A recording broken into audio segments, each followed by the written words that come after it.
Well, good evening, and welcome to the Heritage Center. On behalf of the Lakeway Heritage Committee, it's a pleasure to welcome you to our program tonight, which is an evening with the mayors. And I want to say welcome to the Newcomers Club and the other guests that are in our audience. To recognize the members of the Heritage Committee that are here, our chairperson, Vicki Taylor, Carol Faree, Pat Vanderford, Nancy Jo Forget, and Dale Norton. My name is Bill Hawkins, and it's a pleasure to be your host for this evening. This room has just been redecorated with a permanent display, which is a historical significance of Lakeway, and it starts in this corner over here. If you have the opportunity today or in the future to come to the Heritage Center, you can just go around this and you'll see what history we have, and it's a crammed history of 60 years of Lakeway. Other sources of history I want to call to your attention of this packed thing. We had two books that are written about the 60 years of Lakeway. The first one was written for the 25th anniversary, and the second was written, I think it was commissioned by you, wasn't it, Dave? Yes. But the first 50 years of Lakeway's history.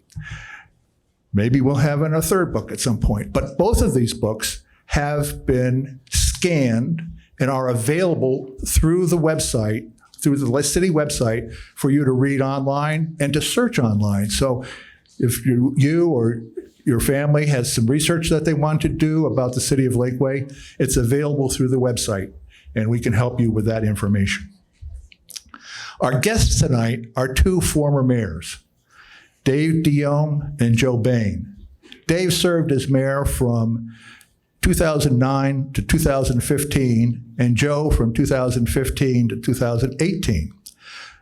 But both, although they were serving in continuous terms, they've both been serving the city in other capacities, the city council, planning commission, and other places. So they have a long history and knowledge about the city and about its history.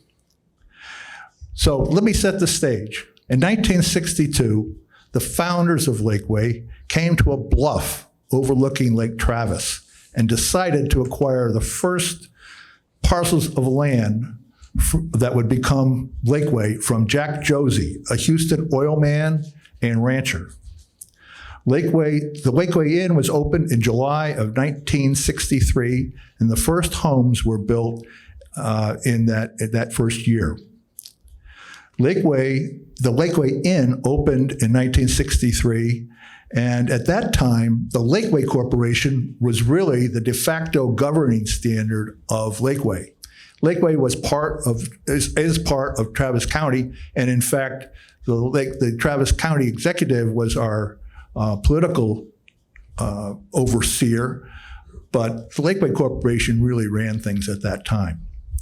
Lakeway grew modestly in the 60s, but the residents knew that Austin's extraterritorial jurisdiction included Lakeway, and at any time the city of Austin could annex any property that was in that ETJ. So in 1972, a committee was formed to look at the issues and consider the interests of three stakeholders: the city of Austin, the Lakeway Corporation, which had then just been purchased by Robert Alpert, a Dallas developer, as well as the many local residents in this what came to be known as Lakeway. In 1974, the village of Lakeway was incorporated, and the government of that time was determined to be a mayor and two aldermen. Since 1974, Lakeway has elected 15 mayors. Each mayor sets the agenda for the city council and acts as the spokesperson for the city. The city manager administers the day-to-day affairs implements policies set by the council, and ensures that the city operates in a fiscally responsible manner. So with that introduction, I would like to turn to our mayors and ask them, first Dave and then Joe, what is your background and how did you come to be in Lakeway? So my background is growing up in Boston, Massachusetts. And when I graduated, getting an offer from NJ Chemical Company. If you don't recognize that name, it's actually Exxon today. And they asked me to move to Pelham, New York, which was not bad. It's about 100 miles from where I lived. And so I'll take that job, and I did. And the week before I graduated, I got a telegram. Now remember that, telegrams, that tells you how old I am when I tell you it's a telegram. It said, oh, we're going to change from Exxon, or at that time, SO Marketing, to NJ Chemical Company, and you're going to go to Houston. So I didn't have a whole lot of choice at that time because I was kind of committed. So Boston to Houston. And then that's kind of the story of my life. If you want to understand how we got here, I would tell you that there's a lot of people that used to be oil people that lived in Lakeway. And my wife and I had a lot of friends that lived here.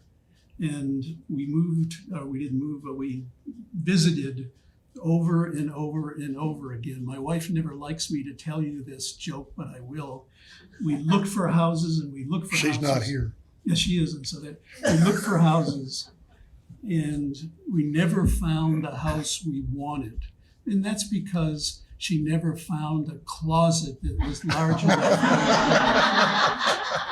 She hates me for saying that. But anyway, so we visited and tried to find a house, and we finally moved up here in 2004 after buying a lot earlier than that and building a house and whatever. But that's a long story about how That's a good story. Joe? Well, I grew up in Houston and different parts of Houston. Worked for AT&T, and they forced me to go into a group that did computers and stuff, which I'm really happy they did eventually. And eventually, I got a transfer to Austin, and which was kind of an interesting deal in itself. But anyway, I moved to Austin, and Nancy stayed in Houston for a while till we sold our house. But I kind of wanted to live in Lakeway because my aunt had a house out here, and she owned 924 Lakeway Drive, and it was built in 1970-ish, 1971. She had lots out here before that, but the other calling point for me was they had an airport, so I could live here in her house, get in my airplane and fly home on the weekends and stuff. So.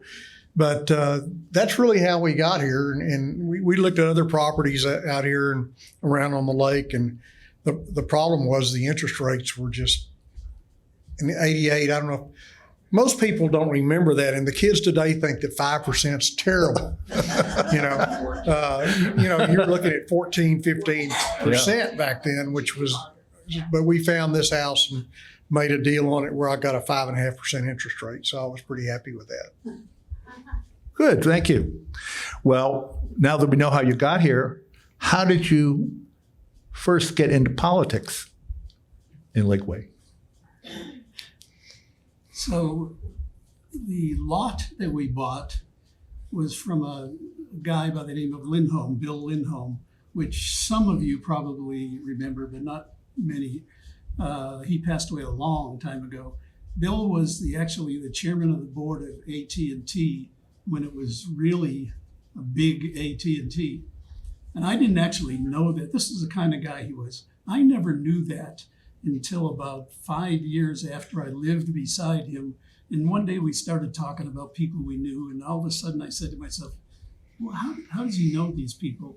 And he told me, under a little duress, I think, that he was the chairman of the board of this company, but he never, ever bragged about it or said anything about it. Anyway, so we went to a party at their house on Christmas Eve in 2003. And everybody that was on city council in the Lakeway was at his house that night. And they started talking to me, well, when are you going to move in, and what are you going to do, and whatever.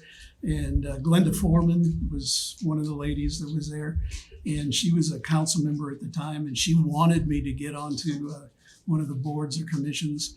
And so I ended up, getting involved only because of the first time we walked into a party, there was half the people who were on the council were there. I'll tell you the next joke that my wife doesn't like me ever talking about. Should I tell? I will. Yeah, that's what I'm worried about. So she walked out of the house that night and she said, I don't think we're going to be able to live here. And I said, what do you mean? She said, did you see all those people and all of the jewels they had? Remember Nona Kilgore?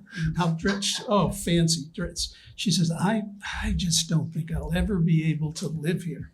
And I said, Linda, you are the most beautiful woman in the room. And she said, no, I was just the youngest person.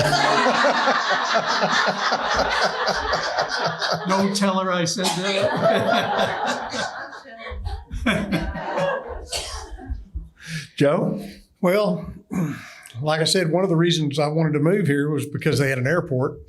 And so we moved in on the airport, and I got to know there's a real clique around the airport. You get to know everybody, and everybody's all friendly. And actually, when we first moved up here, one of the things that really attracted us to Lakeway was, like you said, it didn't matter if you were the chairman of the board of AT&T or you were a bricklayer. Everybody got along together. Everybody talked to each other.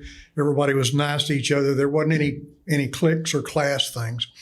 But we moved on to the airport, and shortly thereafter, the Lakeway company was starting to go bankrupt. So the Hillwood Group, which is a Ross Perot group, decided they were going to buy the airport. So I got involved in that and started a little group. And actually, myself and one other guy negotiated the purchase of the airport from them. Once I got that, then I was sort of in politics, not just with the airport to some extent, but after that, I got involved in some of the committees because some of the people on the airport were on the building commission. So I was on the building commission. I was on ZAPCO. I did the economic development part of some of it. So it was just once you got your foot in the door, you couldn't stop, They just kept sucking you in. You got a little extra time? We got this for you, Well, there is a little bit more to that story about how you got involved with the airport. Didn't you end up paying I paid Ross Perot Jr. the money for that? Yeah. In fact, one of the board members of the airport currently just went to a party that Ross Perot Jr. was at and talked to him about the airport and stuff. And there's some interesting stuff that went on then. The airport's about 30 acres, and I purchased it, and then I donated it to the Lakeway Air Park Incorporated. Now, you might think I'm a real philanthropist, if I can say it, but it cost me $10. Now they still have never reimbursed me for that $10, and they've offered a couple of times, but it's going to take a lot more than that now. But I bought the airport, transferred it over to Lakeway Air Park Incorporated in about a period of 6 hours. So I actually owned it right before the first airplane crash after we bought it. So. Yeah. Interesting story. Well, one of the major things that happened during your tenures is that Lakeway got a hospital. And I think there's a lot of interesting things that went on behind the scenes. Maybe, Dave, you'd start talking about that. And Joe, maybe you have some things to add about how Lakeway got that hospital. So let me start with a technicality. Where you see the hospital and all of the other things around it today, it used to be zoned for an apartment. It was the only area in Lakeway that was apartment zoned. And that was from a bygone era where people were worried about the fact that the federal government wanted to have all different kinds of zoning in a city. So we had our little place for an apartment. Well, we finally started, and this was Steve Swan, by the way. Steve Swan was really the mayor there was a mayor before me that really started this. And he got in contact with a group of doctors. Dr. DeMayo was the lead doctor, and the doctors wanted to start a private hospital. And they actually got a lot of money put together. I guess doctors are able to do that. And they were able to put together the seed money, I'll say, not all the money for that. They ended up so let me just finish on the apartment zoning for just a second.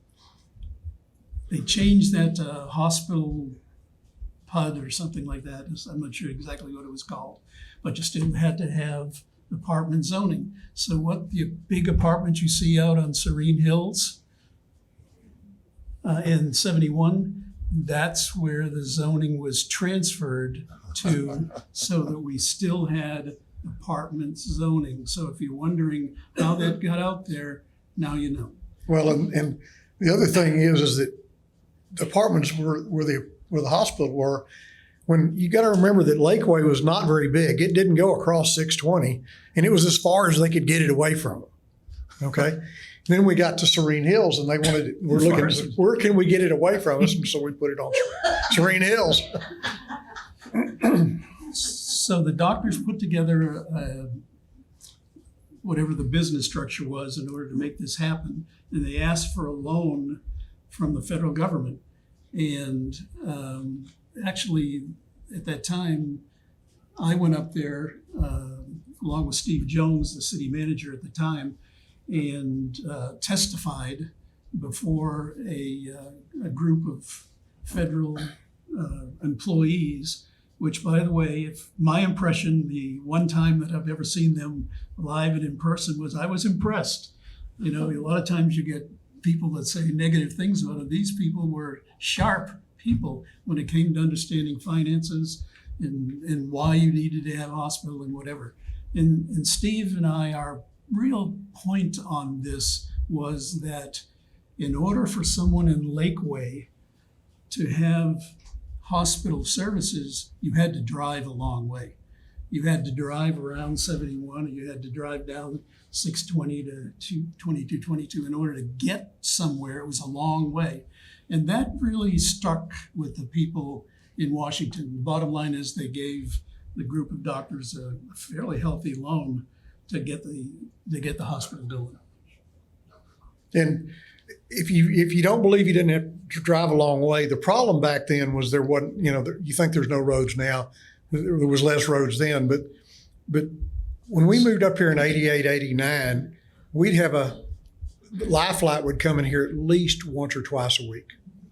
Because if they had any kind of a heart issue or whatever, they just pulled a helicopter in, because it was 45 minutes to get them to any hospital. So that's cut that out. Y'all probably don't see helicopters landing in your neighborhoods very often anymore. No, but I can remember it coming down, helicopters landing 3 times on the street where I live prior to the time the hospital was available. Well, and you always ask him, well, how do you know where to land? And he said, and the helicopter pilot says, it's pretty easy. There's all these red flashing lights all over the place. You just aim for that, Bill, Yes, go ahead. Let me just dwell on this one second.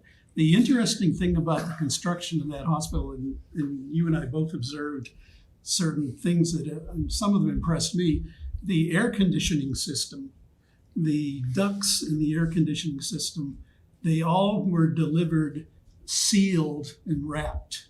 And preformed. All of it was pre-built. And wrapped. And so that there could be no dust or anything inside. And then when they were to be assembled, they were unwrapped and they were put up. So it was just interesting to see some of the things that they did that you wouldn't normally do at a construction site in order to try to get a hospital from the get-go to be, be fairly clean and ready to go. So you were impressed with the construction I was. and the way they approached it. Well, we had tours.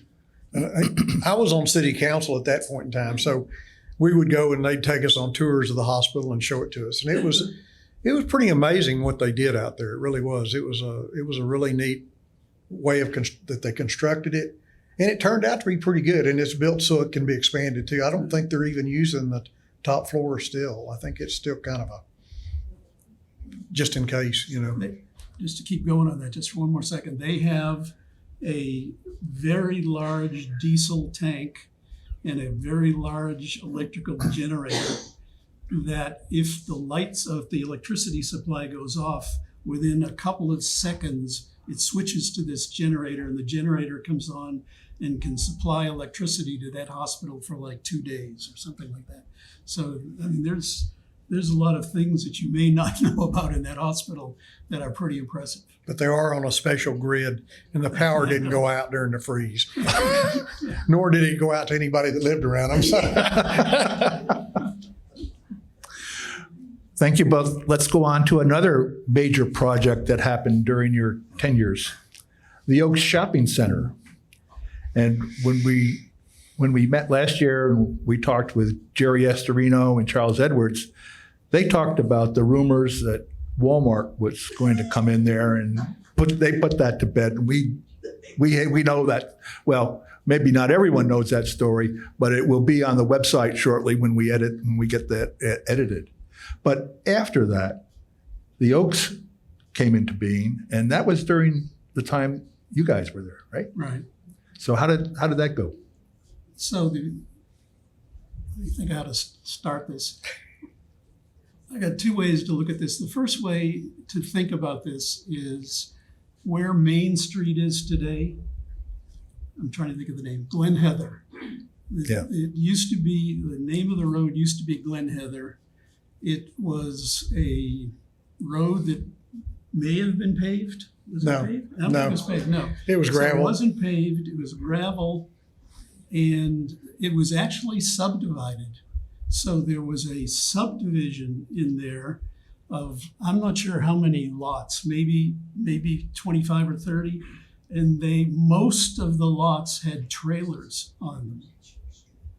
So this place was how should I put it? Not up to the standards that you might think that Lakeway had. So Stratus Development Corporation, which is a big company, came in and wanted to made a proposal to have a shopping center in there, and they're kind of dangling the real piece of the pie was they were going to get HEB to come in there, and we had worked on trying to get HEB to come here for years. By the way, where Lexus was, at one time HEB was going to buy that property. The problem they had with that property, you may not look at it now, but at one time it was kind of on an elevation. HEB wants all their stores to be at the same elevation as the road. So they were going to just essentially take the entire grade out. And I think a lot of people on council just didn't like that. They really liked the kind of the rolling hills, and proposing something that was essentially going to have this major excavation didn't go set with council. Anyway, that never got to council because HEB decided they were going to go to this shopping center that Stratus was going to put in. And I remember talking, the guy's name is Bo Armstrong, is the president of, or CEO of, he came to the office, and one of the things he wanted to do was to have a split of the sales tax. He wanted something like maybe a 0.5% of our sales tax. And I told him, no, that we're not going to do that. And he said, why? And I said, because if you come in here and you close down Randall's across the street, my name is going to be mud for the rest of the time I live in Whitney. And he looked, I got to give the guy credit. He looked at me and he said, okay, Good point. good point. And he did not ask any more. And he, without that agreement, he decided to work with us to form an agreement. And at the same time, he started buying up all the property around. And I would submit to you today that that was a big effort. There was a lot of property, little pieces to be bought up, and they ended up buying them up. My understanding is the last guy in the little subdivision off of Glenhender was an older Mexican guy. He had a small, tiny lot of the trailer, and he's finally sold out for about $500,000. So that's my story. I'm sticking to it. Well, and it was a good thing because Glen Heather, even the police didn't like to go down there. I mean, it was not a nice place, and there was kind of a junkyard out there. They had all this stuff stored, and Stratus had to clear all that up and everything. I'll say that they promised more than they delivered. Yeah, But most you all don't know this, but when Main Street was supposed to have a kind of a circle pretty close to 620 with a big architectural decoration in the center of it, and of course that kind of went by the wayside. There were some other things, but they did a pretty good job, and I think HEB's been great. I think everybody likes HEB. I like to go to Randall's sometimes too, which is going to be Kroger's now, if y'all didn't know that. But they did okay, but they sold it pretty much right after they got the development done on it. Yeah. They sold that property. So Stratus no longer owns the part of the Oaks that's on the east side of the river or the creek that goes down in through there. What's going to go on the Randalls? It's going to be Kroger's. Nobody knows. Kroger's, the grocery store. Yeah, that's what I've heard, and they're supposedly doing a compression of different stores, and they're going to move.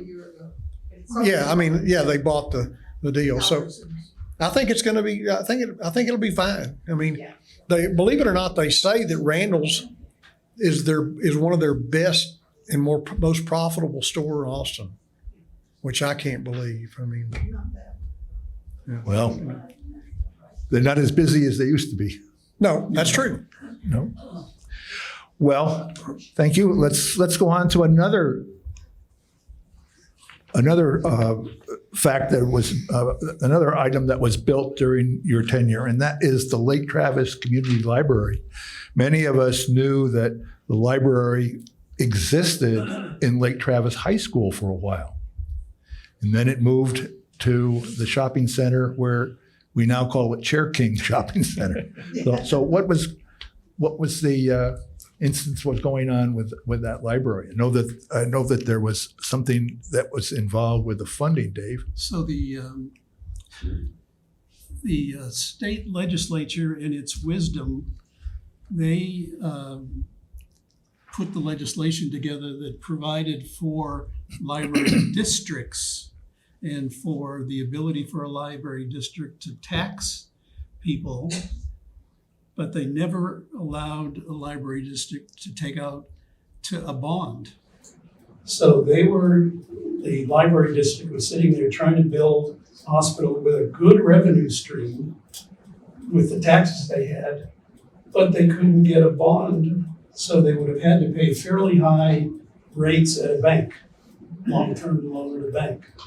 So the city came in and said, look, we will put together an agreement, and we will put out a bond, and we will fund your library, and you will pay it back with the tax revenues you get over a period of time.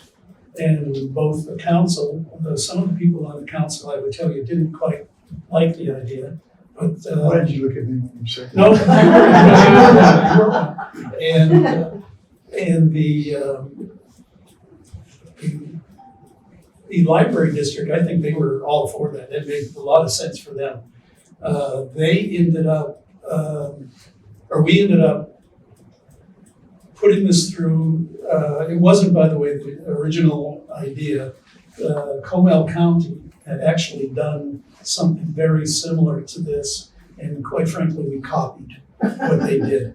So it worked out fine. The council voted on it, and I don't remember what the exact the bond was. It was $3 or $4 million, but the bottom line was, oh, and so the deal was, if for some reason they got into financial trouble, it wasn't like a mortgage. We were not going to take over the building. The city wasn't, but we would take over the management if, in fact, they got into financial trouble. That never happened. They got more money than they They paid it off way before they needed to. It all worked out fine, and we had, the reason we did it, one of the reasons we did it, the council wanted the library building in Lakeway, not somewhere else. And so we got the building in Lakeway, it's paid off, and I think people that go to that library are very happy with it. Well, the other thing that happened with the library is a developer gave them the land. Now, there's some issues with some of that, because there was some unhappiness and stuff, but Hatham Dollett, who is Legend Communities and stuff, gave them the property to build that library. And that was probably, at that point in time, was probably worth $750,000, $1 million for the property. But he's done, just as a plug for Hatham, everybody hates developers. You know, a developer did Lakeway to start with, so, and the people around it probably didn't like that either. So, but he did the library.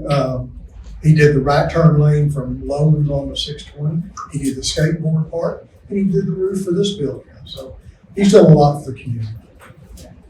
If you just to go back to what Joe just said, this is Steve Swan. Steve Swan kept bugging Hatham that, you know, your community and what you're building is generating traffic on Woman's Crossing. And you really need to help us with this right turn lane. So after Steve's twisting his arm, Hatham agreed.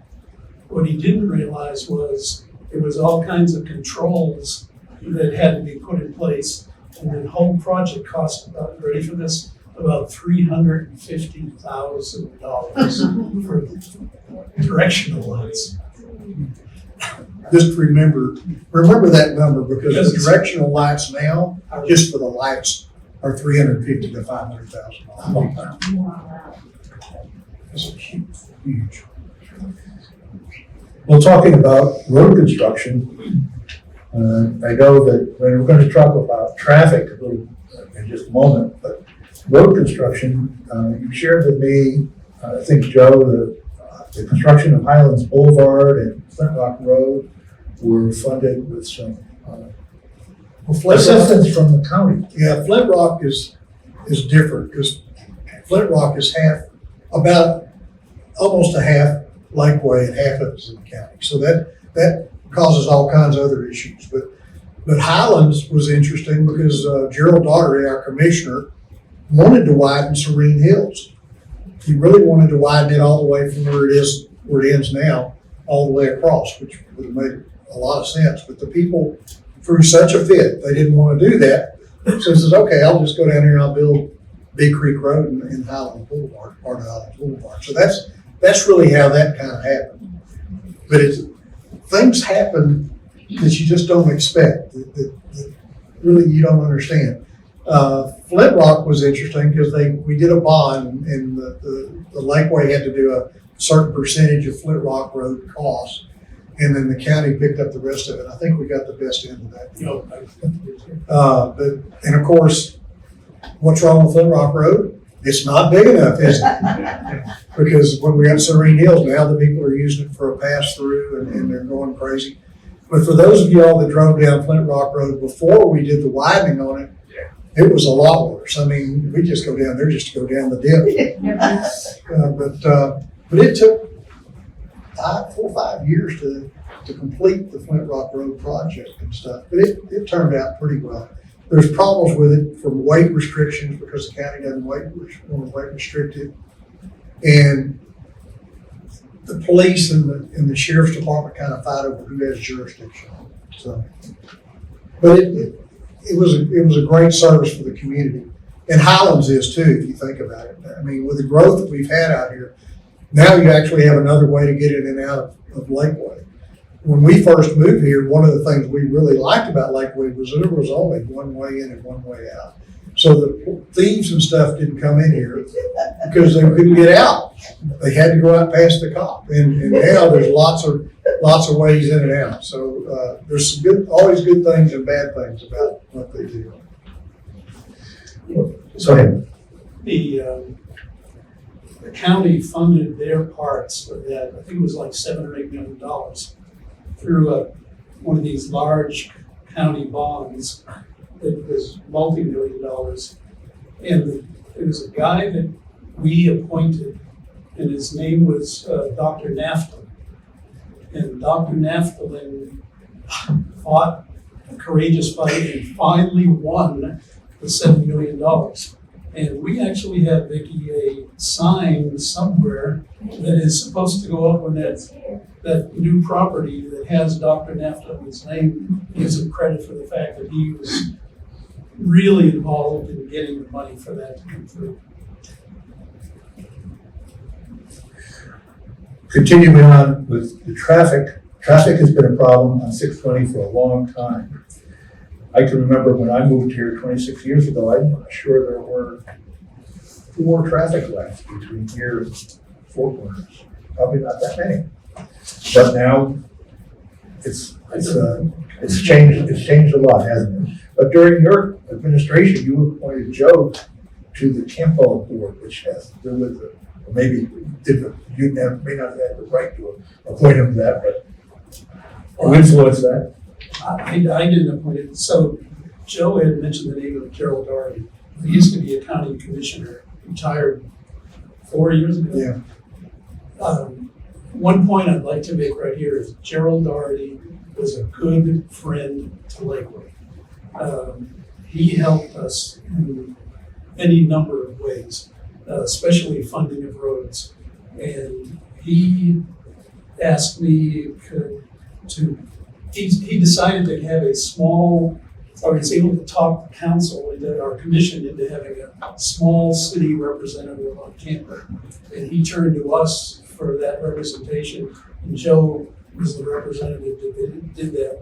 And I think we got a lot done. It hasn't shown up in asphalt on the ground. Remember when I said they suck you in on stuff? I mean, I did call it. Dave calls me and says, Gerald wants to appoint you to Campo. Is that the way I phrased it? Yeah, pretty much, yeah. And so what does it entail? Oh, it's almost nothing. Well, it's almost nothing to go to a Campo meeting every month and go through a book that's about this thick and try to get stuff done. But Gerald had said what had happened is that they had one of the commissioner's court slots wasn't taken on Campo, and he got me that slot, which was really, because we're not big enough to actually have our own slot on Campo. But it was interesting. I think we did a lot. We got the plan for improvements on 620, which unfortunately with the growth out here is a Band-Aid, but at least it would help. And as I was getting ousted from that slot because the new commissioners court were elected new people, and I got the funding set aside of $65 million to do that project.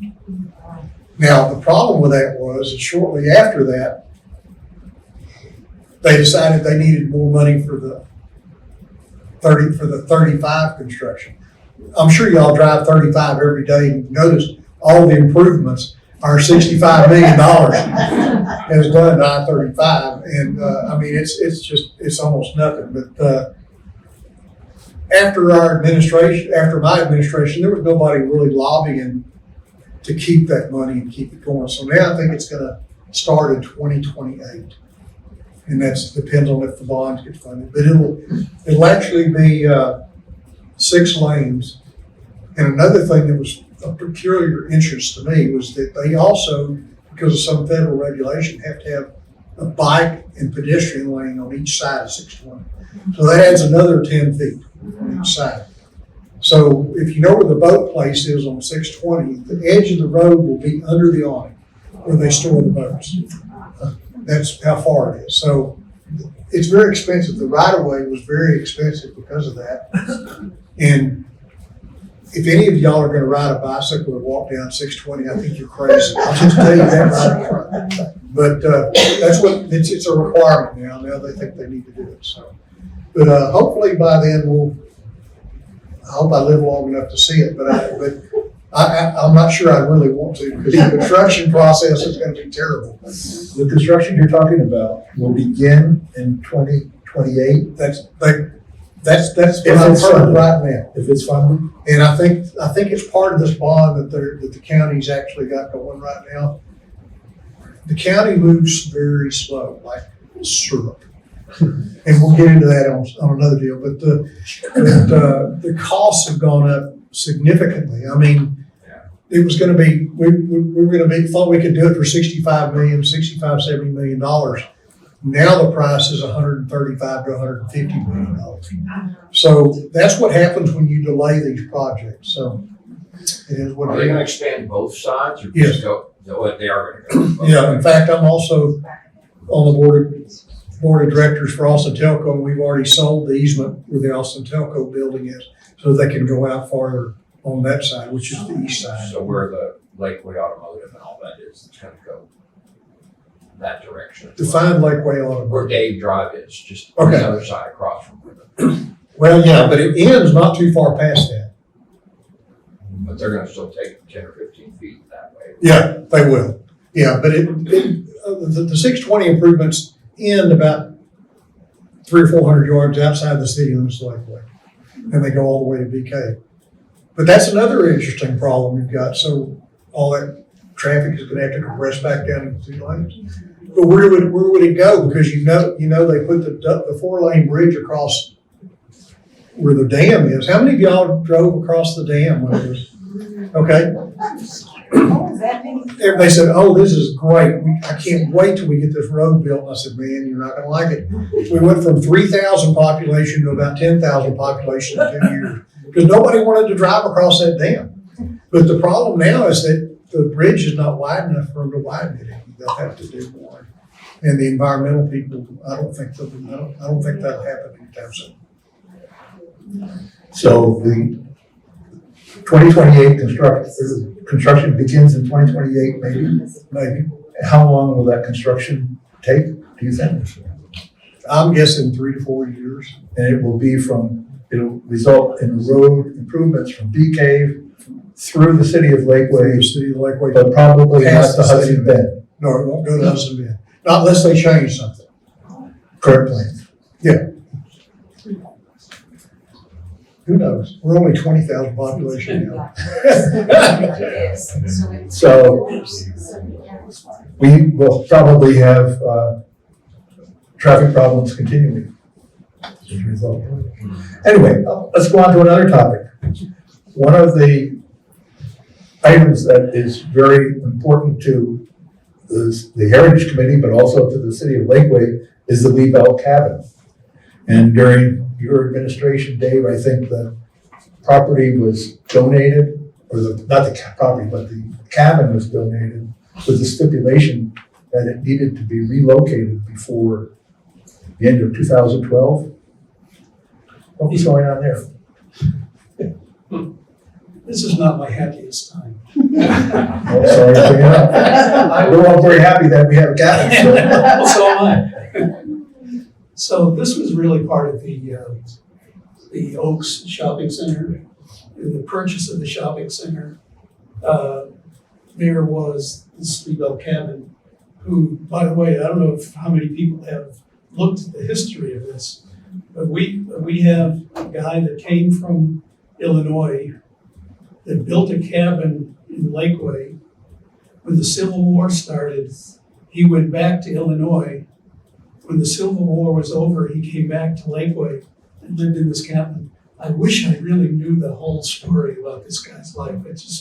kind of intriguing to me. There's an entry on the wall right there. It doesn't have the whole. It doesn't have all the story, but there's Anyway. something there. So the guy whose name, you know the name, because I can't remember the guy's name. August Liebel was. The guy that owned the property Oh, Whataburger. It was Jim Tracy? Tracy. He was the person that owned the property and sold it to Stratus. So he said Tracy donated the property. No, he donated as I understand, he donated the cabin if we had to move it before a certain time, or it was gonna be demolished. His donation was, if you can't get this damn cabin off this property within a certain period of time, I'm gonna tear it down. Correct. That's why I'm unhappy. That's correct. So anyway, what we ended up doing as a city, we thought it was very valuable, and we thought it was an important structure to save. And so we put together the money and we moved the cabin to the city hall. I won't say any more about Tracy, but it wasn't the best of times, and he wasn't the most nicest citizen about all that. So at the end of the day, we had to spend the money to save that cabin, which we did. And I think most people in this room would say that was the right thing to do, and it's a nice addition to have for the city of Lakeway. But it wasn't easy. It wasn't easy. Well, we appreciate it. Yeah. And in fact, I just mentioned that Steve Swan had a desire, always had a desire, that there would be an opening of the cabin during the Christmas lighting. And in fact, this year will be the first time, on December 1st, we'll have the cabin open from 6 until 8 or maybe 8:30 at night. And it will be open during the time of the lighting of the Christmas tree in association with that event. So maybe you'll have an opportunity to come by, and we have some special things planned. And so I'll just call your attention to that. Well, how about are you ready for another challenge? I hope the next one's better. How about the drug rehab center? We can skip that one. Maybe our newcomers don't know that there was once planned a drug rehab center in Lakeway, right in the center. They were on Rolling Green. Rolling Green. Where the preschool is.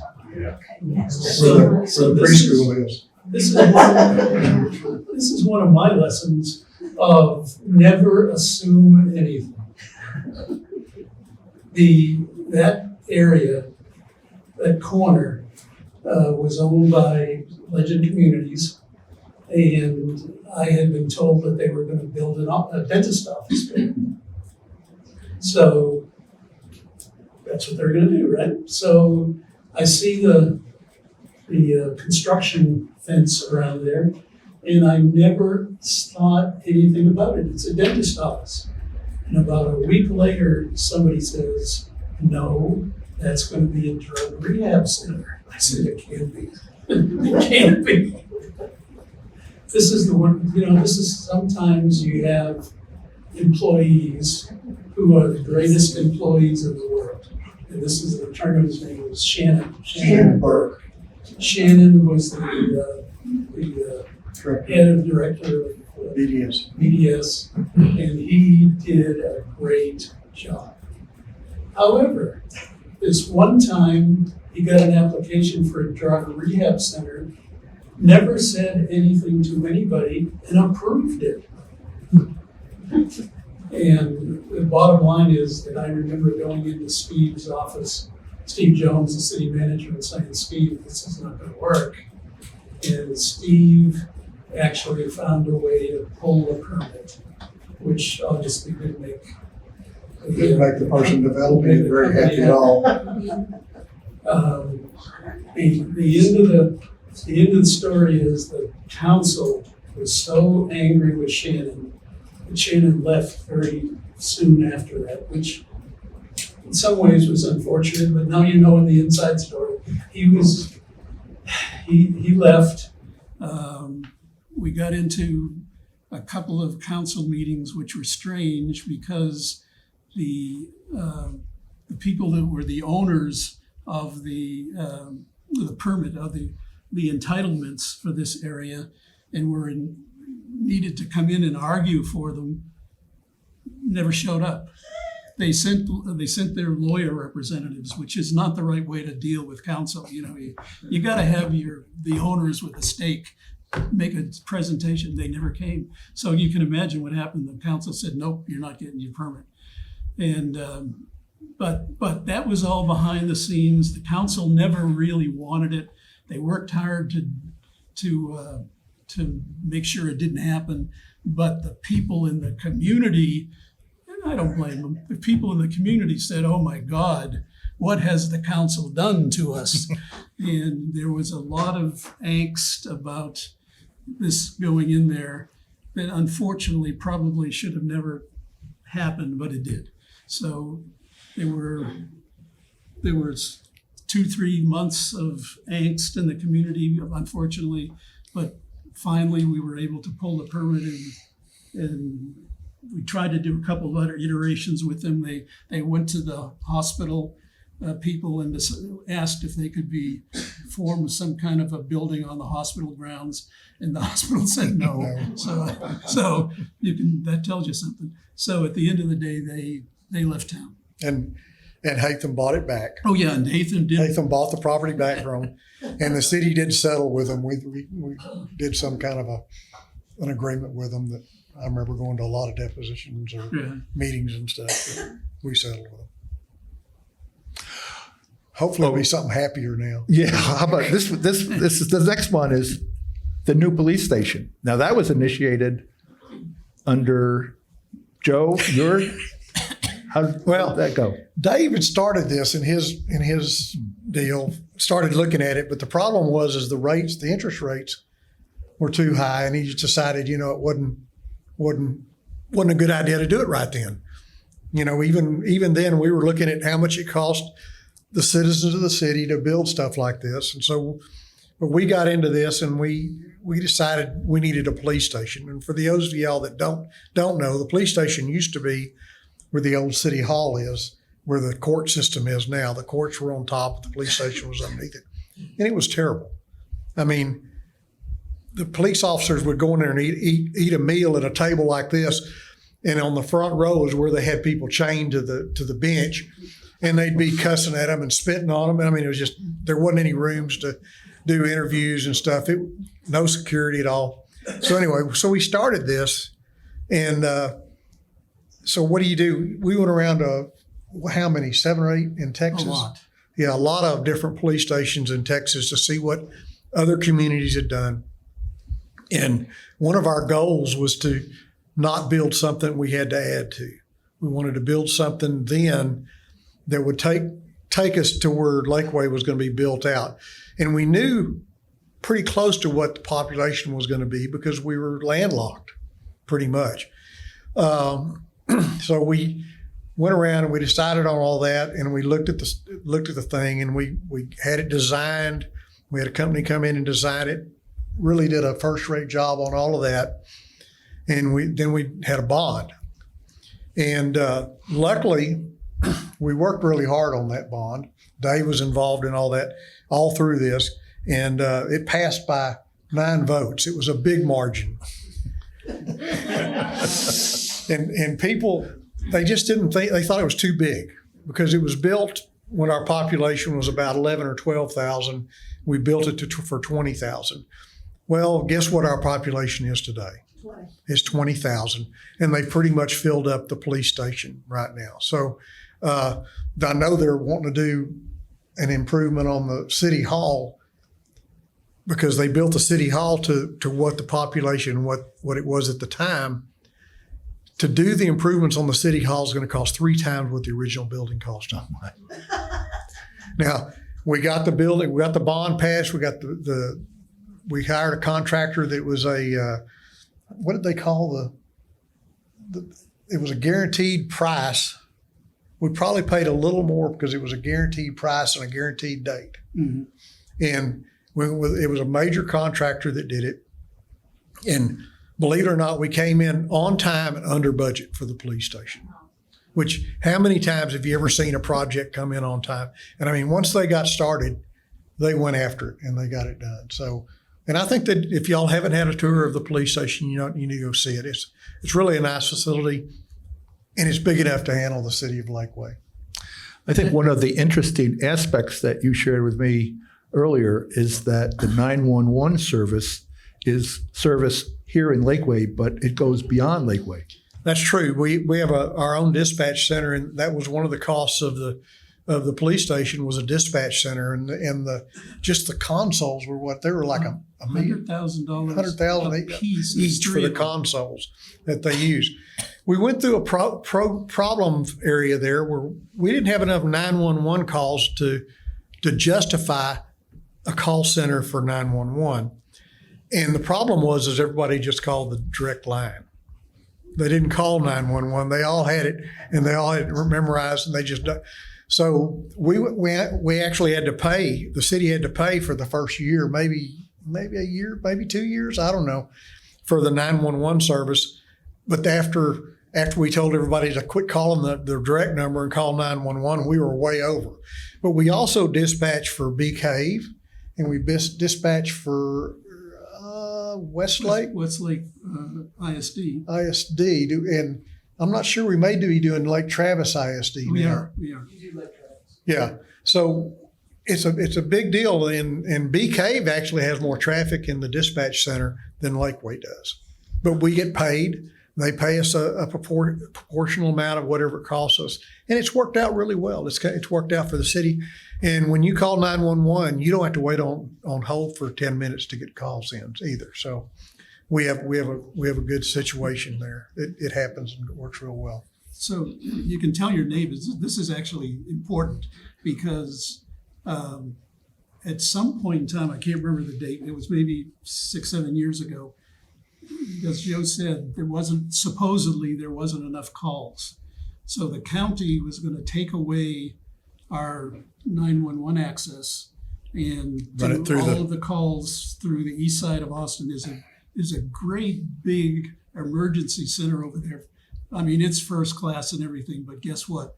It's just far enough away that you get a delay if there's any kind of calls you have to have. And we did some analysis, and at times it was something like 10 or 15 minutes. If you made a call to the time a policeman or fireman got to your house, there was a serious delay. So we ended up a few years ago, before the police station, Right. a new police station, I can't remember what we had to pay. We had to pay like $50,000 to the county in order for them to allow us to keep the connections so that the people called into Lakeway, when Got they it. called from Lakeway, they got to a Somebody in Lakeway Lakeway. dispatcher. So to me, that's something most people probably don't know, but it's important. I would like to address that. June 12th Because I know of you, the summer, my husband had a seizure at 11:30 on a Sunday night. I rang 911 and I got a recording for 14 minutes before I got a live voice. Then when they dispatched to Lake Travis, the run card showed they were there in 3 minutes. But being a half a block or a half mile to the station, I could have driven there myself and picked up the guys and brought them to the house, but I couldn't leave my husband. So I'm still shocked by that. So Did the call not go to Lakeway? Did it go to? It said 911, which emergency, please stay on the line, somebody will be with you. Okay, so there was a period of time in there when they had an issue. You probably called on a cell? Yeah. Okay. When the cell service wasn't specifically set up where it went to the right station.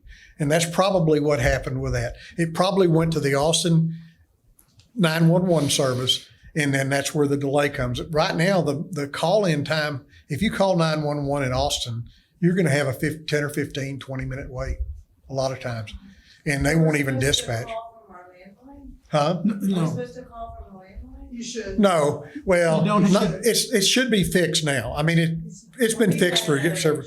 Incident like that a couple months ago. And it was- We were on hold.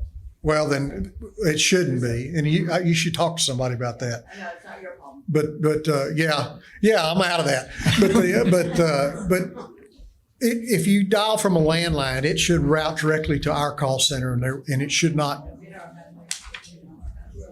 and it should from your cell phone.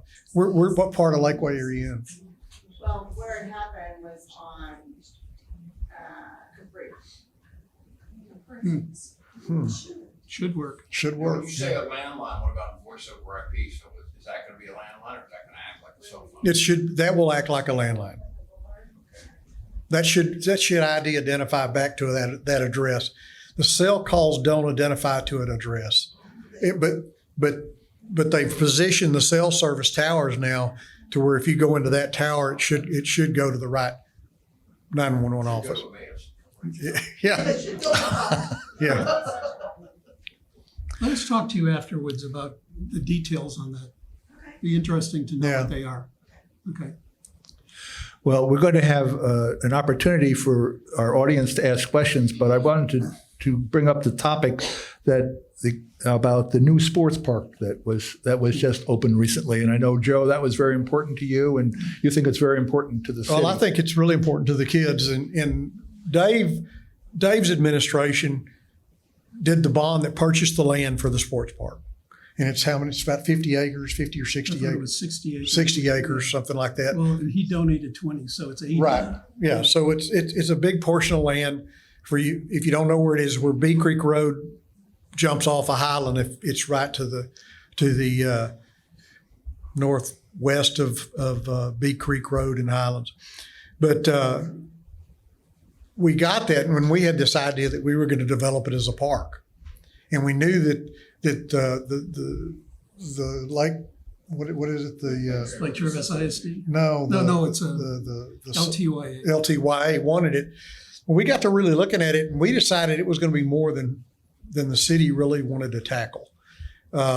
Developing parkland is very expensive, and the bond passed really quick. That was not a problem. If you put a bond out for kids stuff, for parks and stuff, everybody likes that. It's warm and fuzzy, so they vote for that.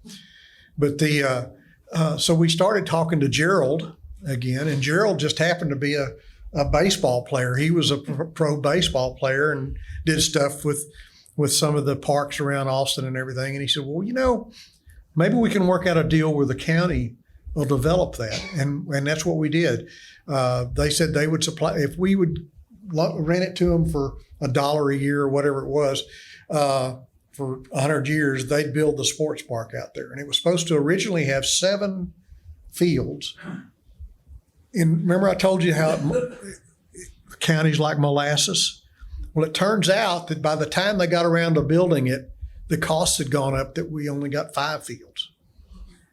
But that's in the bond. How many people are going to vote for the bond for a park? I see the hands, But that's what happens. I mean, but the cost, and we learned this when we did the police station, the costs go up incrementally. They go up, 1.5%, he said? So a year? A year, at Yeah. least 1.5% a year minimum. And so if you can't get this stuff going, but they did finally open the park about 3-4 The months county ago. paid $23 $23 million million. for that, so We bought the land for 3. three, and they paid $23 million to do it, and it's going to cost them another $3 or $4 million to finish it. But they did finally open it. We went 6 months ago, maybe. No, sir. Has it been? Goodness. Time flies when Time flies when I'm having fun. We went to the ribbon We went to cutting. It's a beautiful place. It's a beautiful If you haven't place. If seen you it, haven't been there, we've had beautiful days. Just drive down there and drive through. And there's two things missing. There's two more sports areas that are going to be there, and there's also a concession stand they're going to build. So it's but it's all done. What are the directions to go to that? If you go down Highlands Boulevard, like you're going to 71, before you get there, there's a circle roundabout. Right past the roundabout, there's an entrance to the park. And there's a sign there that says Sports Travis County Sports Park or something. Yeah. Past These the three- first okay. roundabout? It's Just past. just past the roundabout when you're getting close to right past Bee Creek Road. Well, you ready for some questions from our Sure. audience? If you have some questions, this microphone is working and we'll be able to record your voice on our video, on our audio feed. So step up and ask any questions that you have. Oh, I knew it. I knew we'd get somebody.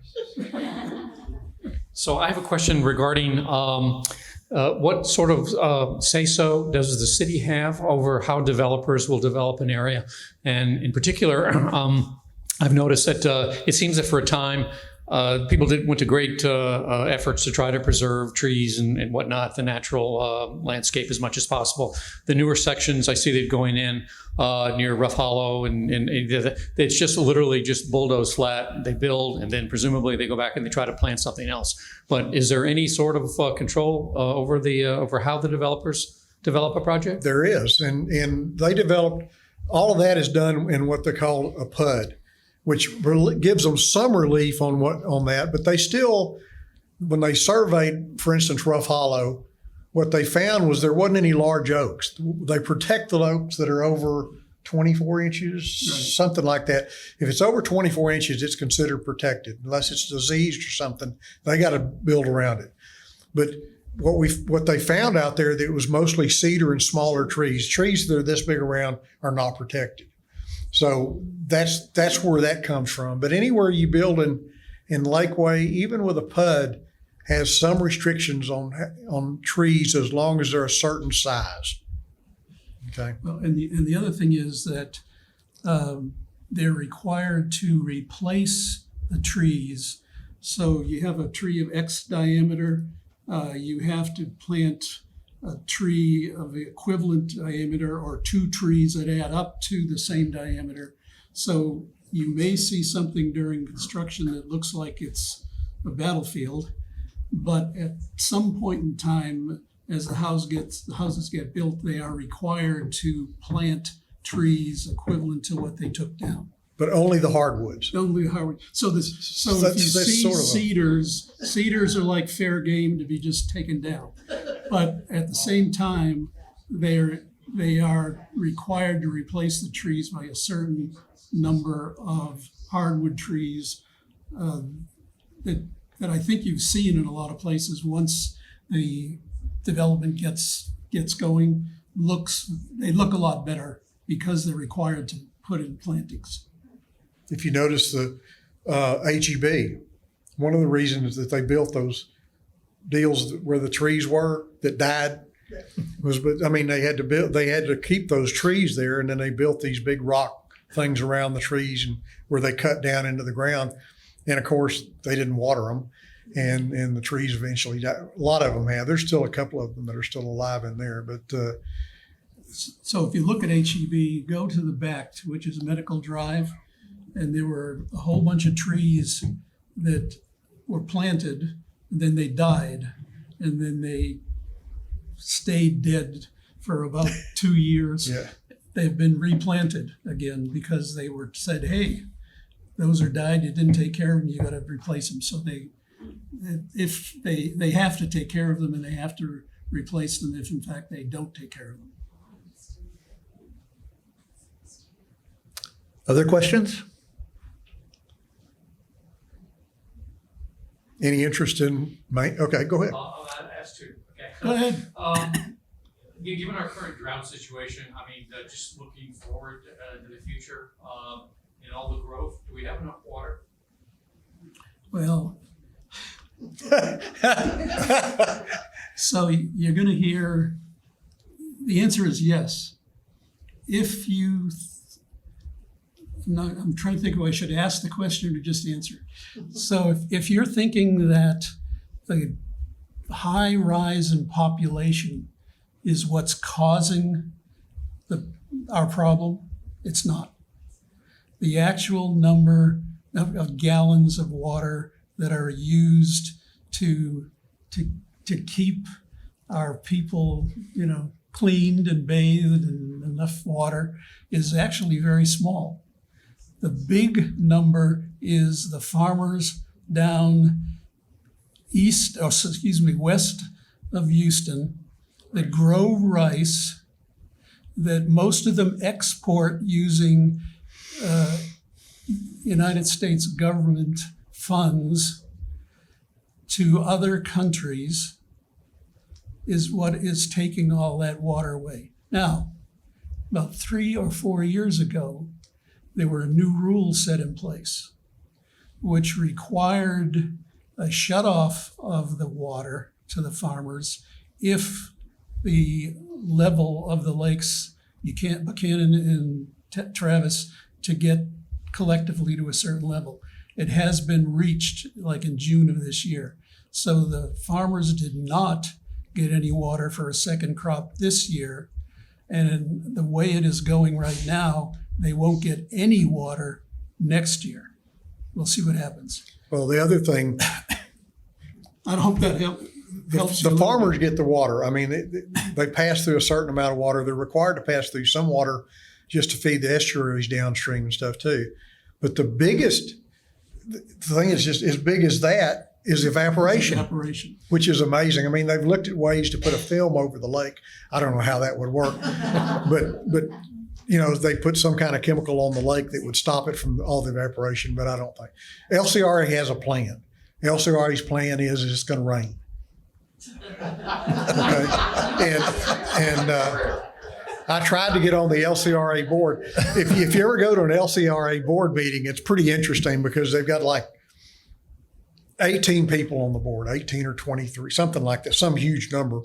And half of them are from east down by where the rice farmers are, and the other half are up in the hill country. So there's always this even thing. I mean, it's really hard. And they all come up here in their private jets to go to the LCRA meetings.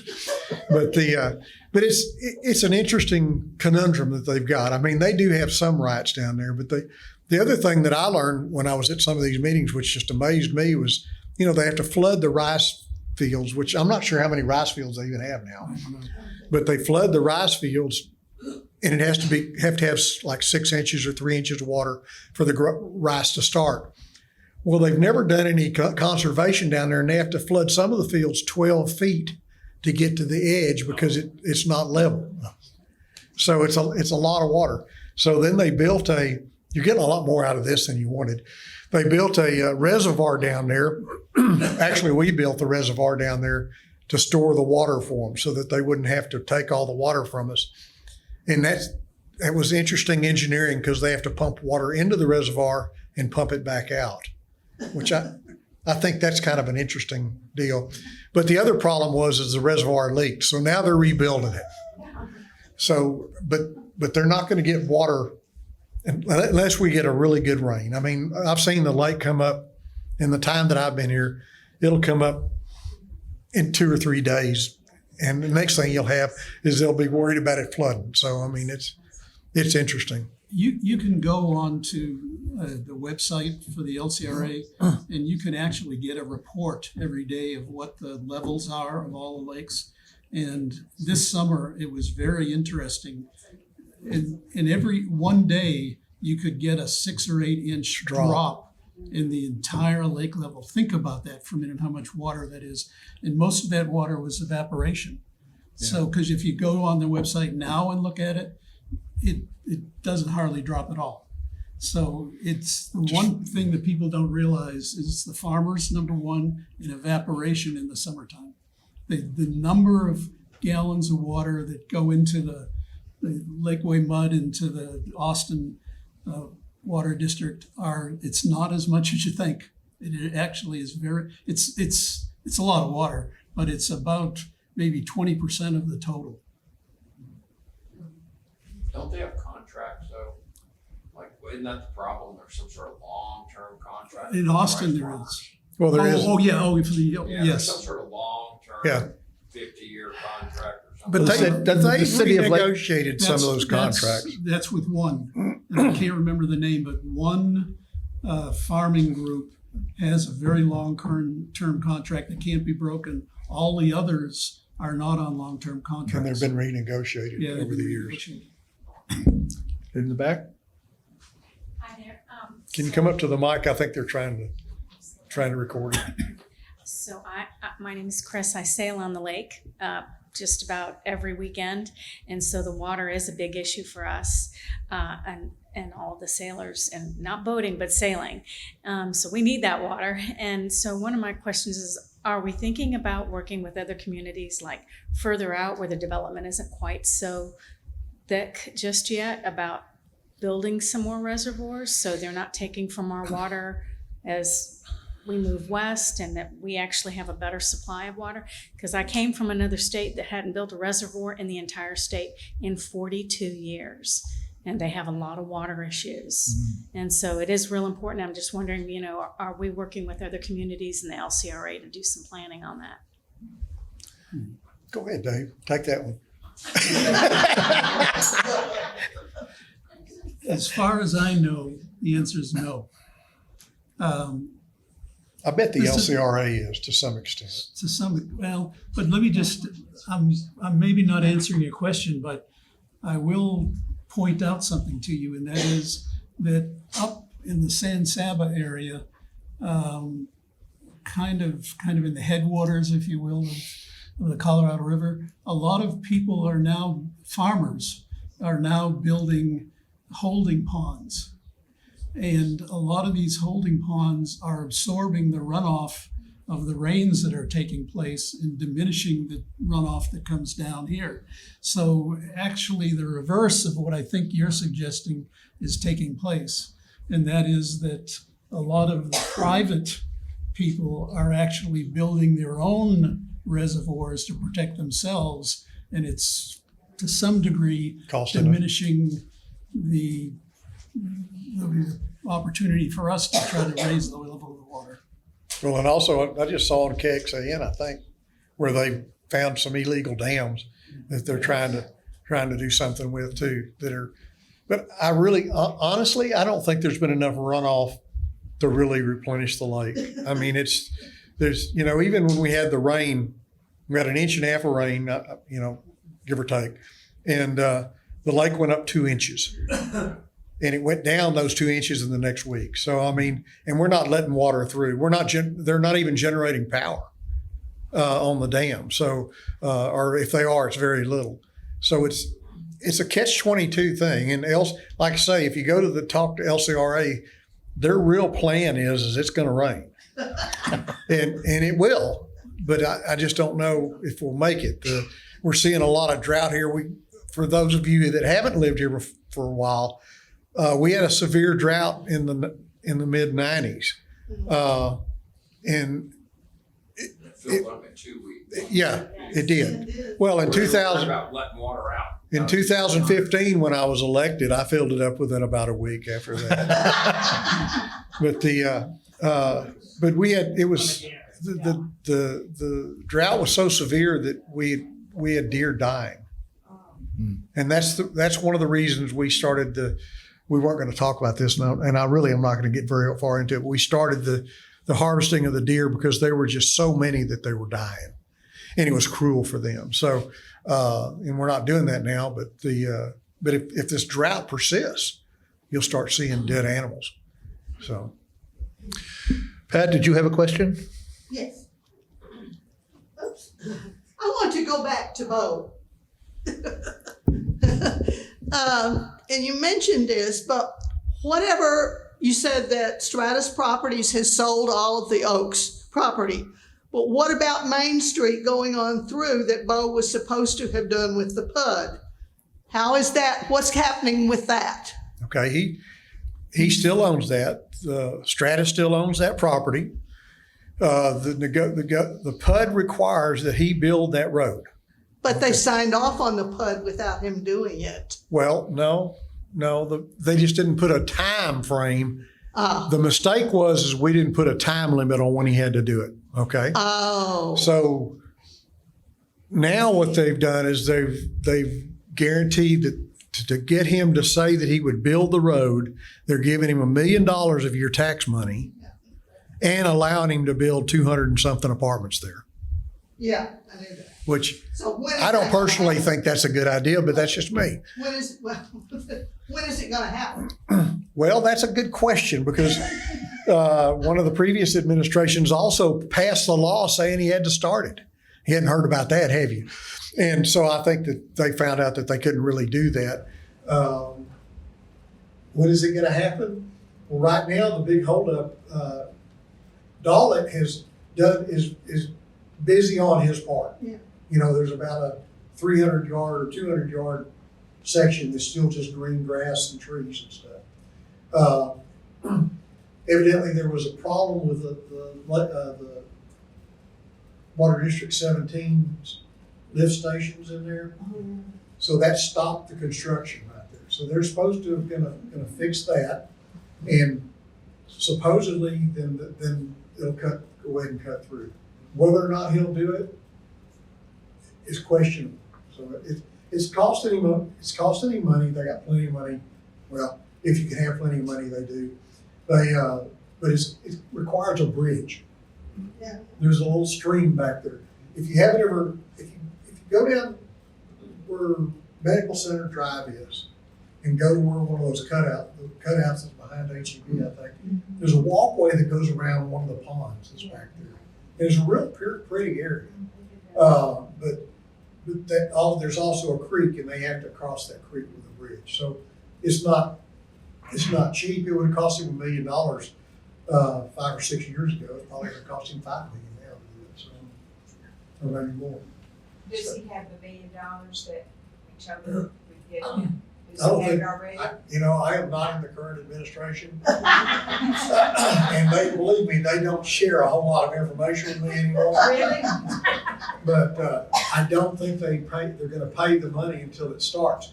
But I mean, they would be, not be smart if they did. Because he hasn't followed through on a lot of the stuff. So let me make a prediction. Okay. Just me, I don't know any information. But Dalit is gonna build that road.